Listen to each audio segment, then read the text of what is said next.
زیاتر لە 2 مانگ و 20 ڕۆژە هەڵبژاردننی پێشوەختەی ئەنجومەنی نوێنەرانی عێراق ئەنجام درراوە. دوای مشتومڕێکی زۆر سەرنجام دادگای فیدراڵی ئەنجامی هەڵبژاردنەکانی پەسەند کرد. موقتەدا سەدر ڕێبەری ڕەوتی سەدر بە براوەی یەکەمی هەڵبژاردن دەستنیشان کرا.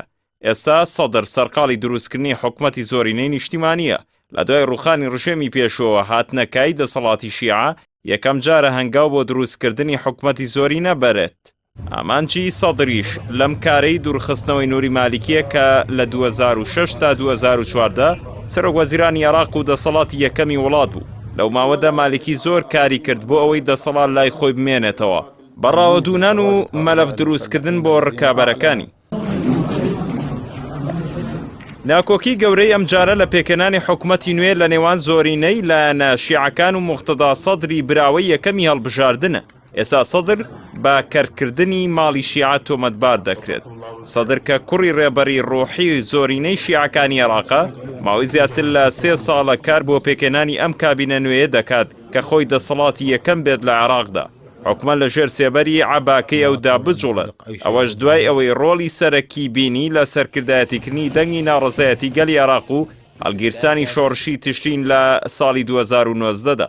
بە جۆرێک توانی هەرس بە حکومەتی پێشووی عادل عەبدولمادی بێنێت لە کاتێکدا بە ڕێکەوتنی هادی عامری و موقتەدا سەدر ساڵی 2018 پێکێنرابوو. دەرەنجامی ئەو شۆڕشە هەڵبژاردننی پێشوەختە و بردنەوەی سەدری لێ بەرهەم هات.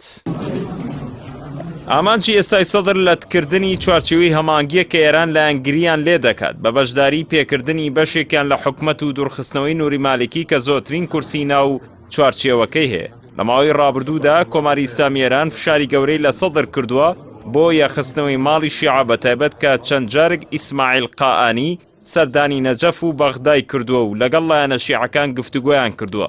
هاوکات هەڕەشی میلیشا چەکدارەکان و بۆردومانکردنی فڕۆکەخانی بەغدا و ماڵی حەلبوسی نەیانتوانی گۆڕانکاری لە بۆچوونی سەدردا دروست بکەن. کۆتا هەوڵی قائانیش لە ڕێی مەسعود بارزانی و پارتیەوە بوو کە دەرەنجامەکەی ناردنی نێچیرفان بارزانی سەرۆکی هەرێم و جێگری سەرۆکی پارتی بوو بۆ نێوەندگیریکردن و یەخستنەوەی ماڵی شیعە. لە بەرامبەر ئەم پێداگریەدا بەشێک لەلایەنە شیعەکان پیان وایە موقتەدا سەدر ئەوەی ئەنجامی دەدات کودەتایەکە بەسەر دەسەڵاتی شیعە لە عێراقدا.